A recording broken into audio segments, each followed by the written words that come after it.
전능자의 그늘 아래 사는 자라는 제목으로 하나님의 말씀을 살펴보겠습니다. 사하라 사막이 있습니다. 지구상에서 가장 큰 사막인데요, 거의 미국과 맞먹는다고 합니다. 세계적인 컨설턴트로 일하고 있는 스티브 도나유라는 사람이 20대 때 친구와 함께 유럽을 여행하다가 겨울에 너무 추운 거예요.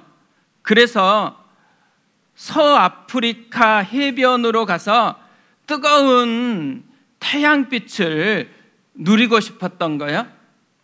근데 비행기 삭을 살 돈이 없는 것입니다. 그래서 남의 차를 빌려 타면서 여행을 시작했는데 사하라 사막을 만난 거예요. 죽을 고생을 하면서 이 사막을 건넜습니다. 그리고 이 경험을 바탕으로 해서 사막을 건네는 방법에 대한 강의를 시작을 했습니다.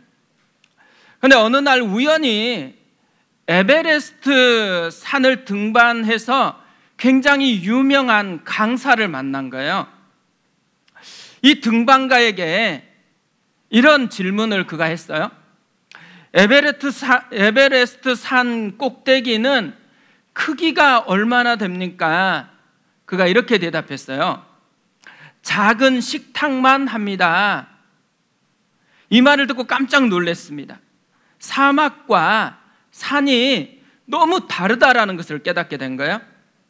사막은 도대체 어디서 끝나는지 알 수가 없어요. 정상도 없고 국경도 없습니다. 그뿐만 아니라 산은 지도를 보면서 길을 따라 올라갔다 내려오면 돼요. 하지만 사막에서는 지도가 통하지 않습니다. 사막에서는 지도가 아니고 나침판을 따라가야 하죠. 왜냐하면 사막에는 바람이 불면 있었던 길이 어느새 사라져버리기 때문입니다. 어제의 지도가 의미가 없어지는 곳이에요. 사막에서는 산과는 전혀 다른 어려움, 산과는 전혀 다른 두려움을 만난다라는 거죠. 그러면서 그가 이런 이야기를 합니다. 인생이란, 특히 변화의 시기에 있어서 인생이란 사하라 사막을 건너는 것과 같다. 산을 타는 기술은 사막에서는 써먹을 데가 없다. 사하라 사막을 또는 인생이라고 하는 사막을 무사히 건너려면 사막 여행자의 규칙을 따라야 한다. 그러나 우선 산과 사막의 차이점부터 알아야 한다. 저는 이분의 말이 참 공감이 됐습니다. 요즘이 바로 사막을 건너는 것과 같은 때가 아닌가라는 생각이 많이 들었습니다. 어제의 지도가 잘 통하지가 않습니다. 자녀들을 양육해 보면 이게 너무 잘 드러나요. 지도가 없는 게 아니에요. 많은 지도들이 있어요. 하지만 우리 자녀에게만은 이 지도가 통하지 않는 거예요. 결혼 생활에도 마찬가지인 것 같아요.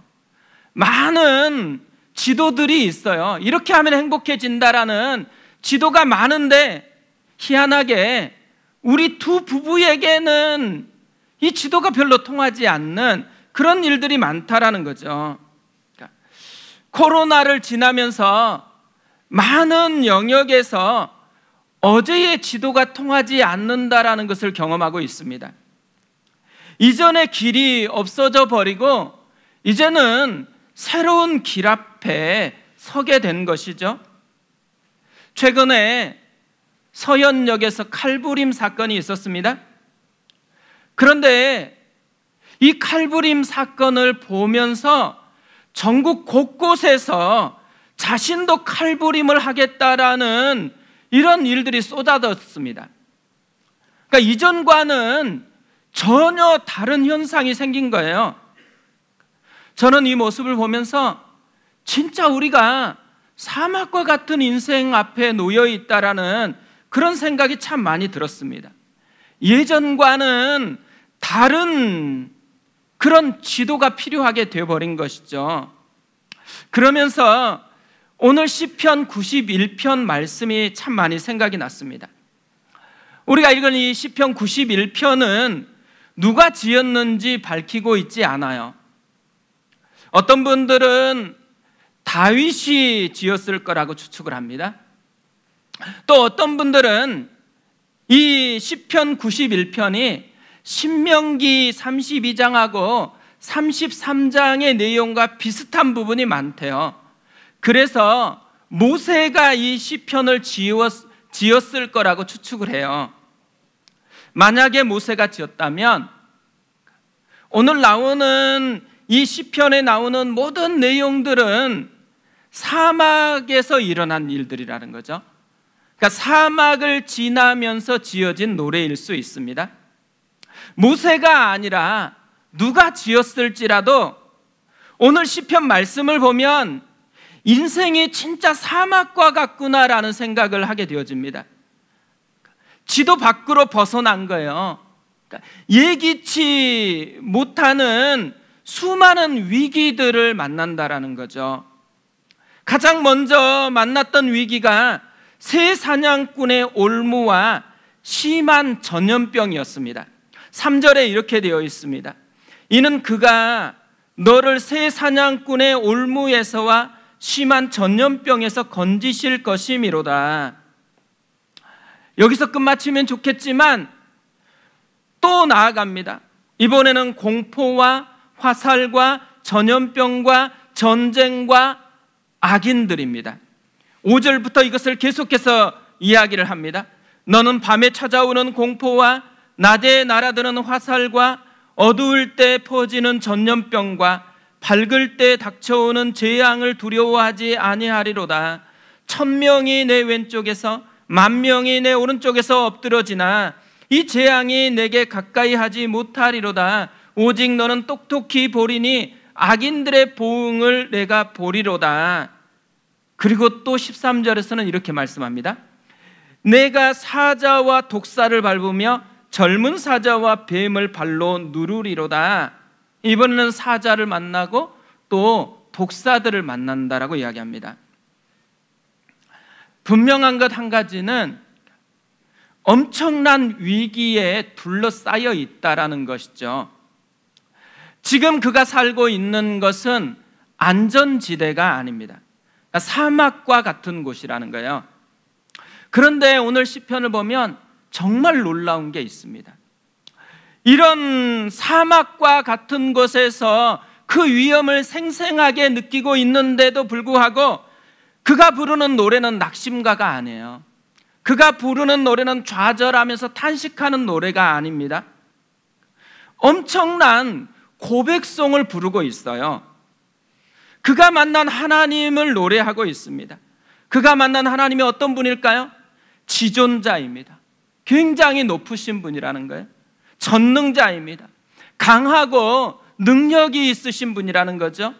여호와이고 피난처이고 요새이고 의뢰하는 하나님이라고 얘기합니다.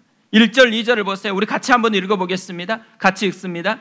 지존자의 은밀한 곳에 거주하며 전능자의 그늘 아래에 사는 자여, 나는 여호와를 향하여 말하기를 그는 나의 피난처요 나의 요새요 내가 의뢰하는 하나님이라 하리니.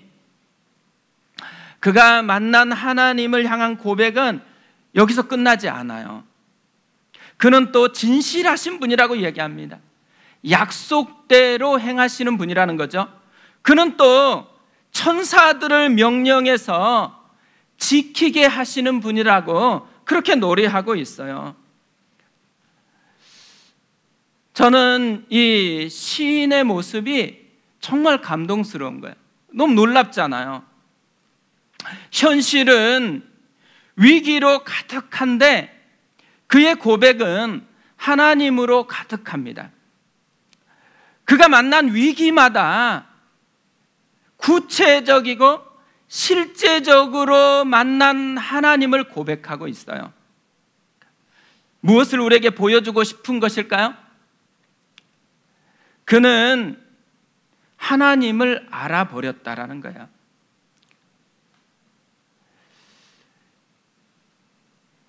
이 시편 저자와 똑같은 경험을 한 사람이 있어요. 다윗입니다. 다윗은 시편 34편 8절에서 이렇게 노래해요. 너희는 여호와의 선하심을 맛보아 알지어다. 그에게 피하는 자는 복이 있도다. 그런데 이 시편 34편은 왕궁에서 지은 노래가 아니에요. 어떤 성경을 많이 공부해서 안 진리를 노래한 게 아니에요. 이 시편 34편은 이런 배경에서 지어졌습니다. 다윗이 아비멜렉 앞에서 미친 채 하다가 쫓겨나서 지은 시. 이 시편 91편이나 다윗이나 둘 다 우리에게 보여주고 있는 것이 뚜렷하다고 생각을 해요. 두 가지 세계가 있다라는 거예요. 하나는 눈앞에 펼쳐져 있는 현실 세계입니다. 이 현실 세계는 너무 두려워요. 너무 고통스러운 것으로 가득 차 있습니다. 무슨 일이 터질지 모르는 불안이 엄습해 있어요. 그런데 또 하나 세계가 있다라는 거예요. 하나님의 세계입니다. 하나님이 다스리는 세계예요. 피난처가 되시고 요새가 되시고 우리의 신뢰할 만한 하나님이 계신다라는 것이죠. 4절에서 이 시인은 또 이렇게 노래해요. 그가 너를 그의 깃으로 덮으시리니 내가 그의 날개 아래 피하리로다. 그의 진실함은 방패와 손방패가 되시나니 하나님이 날개를 펴서 품고 있는 그 세계가 있다라는 거죠. 시인은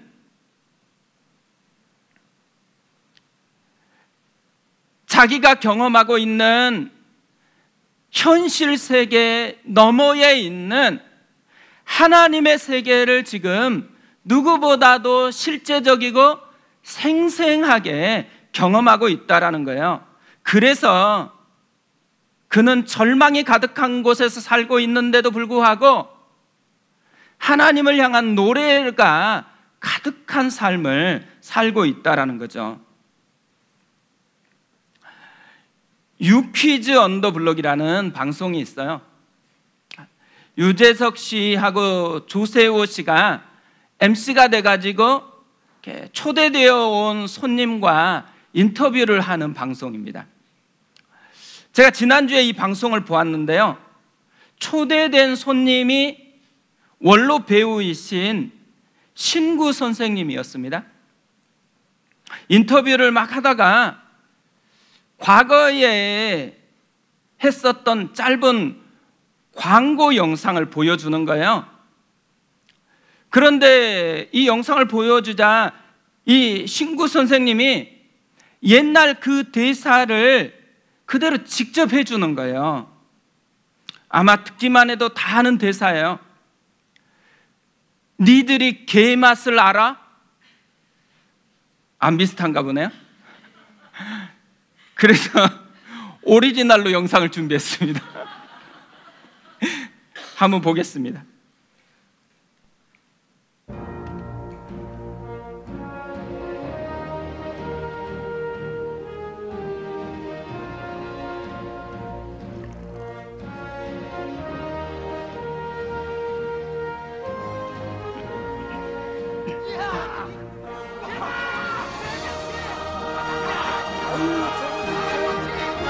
너희들이 개 맛을 알아? 좀 비슷하지 않았나요? 근데 저 끝마침 전 롯데리아 광고거든요. 우리 힘난다에서도 저런 광고가 곧 나올 줄 믿습니다. 근데 저는 이 광고를 보는데요, 되게 은혜가 되는 거예요. 그러니까 또 그리고 가슴이 뛰는 거예요. 시편 91편이 하고 싶어 하는 메시지가 이 대사에 다 담겨 있다는 생각이 드는 거예요. 맛을 아는 신앙. 이 대사가 하나님이 저를 향해서 외치는 메시지처럼 들리는 거예요. 또 이 대사가 하나님께서 지금 우리 교회를 향해서 외치는 메시지로 들리는 것입니다. 맛을 아는 신앙이 되라는 거죠. 우리 교회가 2학기가 시작되고 앞으로 가야 할 길이 저는 여기에 있다고 생각을 했습니다. 맛보아 아는 신앙이 되는 것입니다. 현실 너머의 현실 세계만 보는 것이 아니라 현실 너머의 역사하시는 하나님의 세계를 맛보아 아는 것이죠. 그런 의미에서요, 저만 할 게 아니라 우리 다 함께 한번 이렇게 선포해 봤으면 좋겠습니다. 니들이 하나님의 맛을 알아? 한번 해볼까요? 저나 별 차이가 없는 것 같은데요. 옆에 있는 분들에게 이렇게 축복하겠습니다. 하나님의 맛을 아는 신앙이 되세요. 이 하나님의 맛을 아는 신앙이 되려면 어떻게 해야 될까요? 맛보아 알려면은 복잡하게 하는 거 아닙니다. 단순해요. 음식점에 가서 직접 먹어보는 것이죠. 맛보아 아는 신앙도 마찬가지라는 것이에요. 맛을 볼 수 있는 곳으로 가서 경험하면 되어지는 것입니다. 1절을 보세요. 지존자의 은밀한 곳에 거주하며 전능자의 그늘 아래에 사는 자여. 우리가 맛보기 위해서 가야 할 곳이 있어요. 지존자의 은밀한 곳, 전능자의 그늘 아래입니다. 오늘 말씀은 아무나 아무 조건 없이 하나님을 맛보게 될 거라고 말하고 있지 않아요. 지존자의 은밀한 곳에 거주하는 사람, 전능자의 그늘 아래 사는 자가 맛볼 것이라고 그렇게 이야기를 해요. 사막에 가보면요, 아무리 뜨거워도 그늘 아래 들어가기만 하면 시원해져요. 그런데 이 그늘을 벗어나기만 하면은 다시 힘들어집니다. 우리도 마찬가지라는 거예요.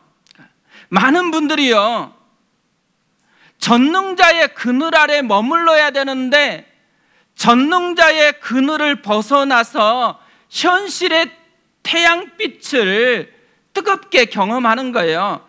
그런데 문제는 하나님이 돕지 않는다고 불평하면서 살아가는 경우가 굉장히 많다라는 것이죠. 우리가 할 일은 뭐겠어요? 하나예요, 하나. 엉뚱한 곳에 머물러 있는 것이 아니라 무브하는 것입니다. 이동하는 것이에요. 이사하는 것입니다. 지존자의 은밀한 곳으로, 전능자의 그늘 아래로. 이 지존자의 은밀한 곳, 전능자의 그늘은 무엇을 의미할까요? 하나님과 사귀는 곳이죠. 하나님과 깊이 교제하는 그런 곳일 것입니다. 2주 전에 한 성도님 개업 예배를 드렸습니다. 저는 말씀을 준비하면서 뭘 전할까 묻고 또 물었거든요. 근데 오늘 말씀이 생각이 난 거예요. 그러면서 개업 예배 순서지를 이제 준비하는데 이 지존자의 은밀한 곳, 그리고 전능자의 그늘을 잘 보여주는 그런 그림이 뭘까, 그걸 계속 검색하며 찾았어요. 그러다가 발견을 했습니다. 이 사진이에요. 이 그림이에요. 한번 보겠습니다. 자세히 보세요. 예수님이죠. 못자국 난 손이 만들어 놓은 그늘이 있어요. 그리고 이 아이는 울고 있어요. 그런데 놀랍게도 이 아이는 어디에 있어요? 예수님의 몸 위에, 예수님의 손 아래, 그늘 아래 머물러 있어요. 십자가의 그늘 아래 머물러 있는 것이죠. 그러니까 예수님의 손, 예수님의 세계에 그가 머물고 있는 것입니다. 그리고 예수님은 웃고 계세요. 기쁘다라는 거죠. 이 친구가 무슨 힘든 일이 있는지는 모르지만, 그리고 저렇게 울고 있지만 예수님은 마치 날개를 펴서 그늘을 만들어서 이 아이를 품고 있는 것 자체가 기쁘다라는 것을 보여주고 있습니다. 저는 이 그림과 같이 우리가 만나야 될 지존자의 은밀한 곳, 전능자의 그늘은 예수님이라고 생각해요. 예수님의 십자가로 그것을 우리에게 다 보여주었다고 생각합니다. 이런 예수님이 계시는 곳, 예수님이 함께 하시는 모든 곳이 우리의 은밀한 곳이 되어야 되고 또 그늘이 되어야 된다는 얘기인 것이죠. 근데 성경을 보면요, 하나님을 만났던 많은 사람들이 경험했었던 지존자의 은밀한 곳과 전능자의 그늘이 있어요. 모세가 특별히 경험했던 그런 은밀한 곳과 그늘이 있어요. 가장 먼저 모세가 경험했던 지존자의 은밀한 곳과 전능자의 그늘은 뭐냐면 엄마의 품이었습니다. 그리고 갈대 상자였죠. 또 80세가 되었을 때는 불타는 떨기나무였습니다. 광야길을 인도할 때는 끊임없이 올랐던, 그래서 하나님과 교제했던 산이었어요. 그리고 구름기둥과 불기둥이 시작되었던 장막, 지성소가 이제는 모세의 가장 하나님과 꾸준하게 사귀었던 장소가 되었습니다. 다윗도 지존자의 은밀한 곳과 전능자의 그늘이 있었어요. 다윗이 가장 사모했었던 지존자의 은밀한 곳, 전능자의 그늘은 어디였을까요? 성전이었습니다. 그래서 주의 전을 사모하는 그 마음이 그의 시편에는 구석구석 머물러 있습니다. 그뿐만 아니에요. 시편 18편 2절을 보면 다윗은 이렇게 노래합니다. 여호와는 나의 반석이시요 나의 요새시요 나를 건지시는 이시요 나의 하나님이시요 내가 그 안에 피할 나의 바위시요 나의 방패시요 나의 구원의 뿌리시요 나의 산성이시로다. 그가 숨었던 광야, 숨었던 동굴, 바위, 그 모든 곳이 지존자의 은밀한 곳이었고 전능자의 그늘이었다라는 거죠. 예수님도 이런 지존자의 은밀한 것과 전능자의 그늘 아래 살았던 것을 우리에게 보여줍니다. 예수님이 가장 먼저 붙들었던 곳이 어딜까요? 성전이었습니다. 그래서 주의 전을 사모하는 열심히 그를 삼켰다라고 그렇게 고백하죠. 그뿐만 아니고 한적한 곳, 그리고 예수님은 특별히 골방에 대해서 이야기하셨습니다. 마태복음 6장 6절에서 이렇게 말씀합니다. 너는 기도할 때에 내 골방에 들어가 문을 닫고 은밀한 중에 계신 내 아버지께 기도하라. 은밀한 중에 보시는 내 아버지께서 갚으시리라. 초대교회 성도들도 이런 지존자의 은밀한 곳과 전능자의 그늘 아래서 살았어요. 사도행전 2장 46절에 이렇게 이야기를 합니다. 날마다 마음을 같이하여 성전에 모이기를 힘쓰고 집에서 떡을 떼며 기쁨과 순전한 마음으로 음식을 먹고. 이런 하나님의 사람들의 모습을 보면 발견할 수 있는 공통점이 있다라는 거예요. 지존자의 은밀한 것과 전능자의 그늘이 뭐냐라고 했을 때 두 가지로 정리가 될 수 있다라는 거예요. 하나는 성전의 예배입니다. 또 하나는 삶의 현장의 예배라는 거예요. 먼저 회복돼야 되는 진짜 중요한 것이 있다면 성전에서 드리는 예배의 회복이 일어나야 된다라는 거죠. 그리고 또한 우리의 삶의 현장 구석구석이 지존자의 은밀한 곳이 되고 전능자의 그늘이 되어야 한다라는 것이에요. 오늘 우리가 회복해야 되는 굉장히 중요한 것이 있다면 지존자의 은밀한 것과 전능자의 그늘이라고 생각합니다. 우리의 지존자의 은밀한 것과 전능자의 그늘이 뭘까라고 했을 때 성경의 사람들이 말했던 것과 같다라고 생각해요. 성전에서 드리는 예배가 회복돼야 되는 거예요. 그리고 또한 삶의 현장에서 드리는 예배가 회복돼야 된다라는 것이죠. 오늘 선교를 떠나요. 18명의 선교대원이 떠나게 되어집니다. 김성숙, 김인배, 김찬희, 민동석, 민영원, 변도준, 변희원, 박경은, 박한희, 박하루, 박하린, 이보람, 이원준, 이재선, 전지호, 최수련, 하성조. 이번 한 주간이요, 이분들이 라오스에 가서 무슨 많은 업적을 남기느냐를 이렇게 꿈꾸는 주간이 아니에요. 그것보다 훨씬 중요한 게 있어요. 지존자의 은밀한 곳, 전능자의 그늘을 어느 때보다도 생생하게 만날 수 있는 그 시간인 거예요. 이번 선교가 한 사람 한 사람에게 인생 가운데 정말 추억에 남을 수 있는 지존자의 은밀한 곳을 경험하고 전능자의 그늘을 경험하는 시간이 됐으면 좋겠습니다. 가는 선교팀만이 아니고요, 교회가 그랬으면 좋겠어요. 이 선교 때문에 모든 성도님들이 이번 주간에는 다른 때는 몰라도 기도할 수 있잖아요. 하나님 앞에 나아갈 수가 있잖아요. 그러면서 우리 모두가 다 이 지존자의 은밀한 곳, 전능자의 그늘을 회복하는 그런 한 주간으로 삼아졌으면 좋겠습니다. 지난주에 입추가 지나갔어요. 혹시 아세요?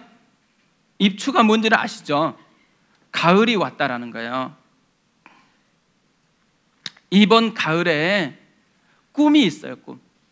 이번 가을에는 지존자의 은밀한 곳, 전능자의 그늘을 회복하는 그 하나님의 세계를 맛보아 아는 신앙을 회복하는 그 꿈이 생겼습니다.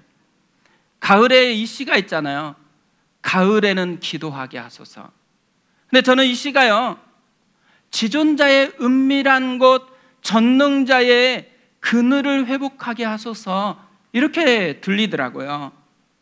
이번 가을에 교회적으로 지존자의 은밀한 곳, 전능자의 그늘을 회복하는 시기로 삼으려고 그래요.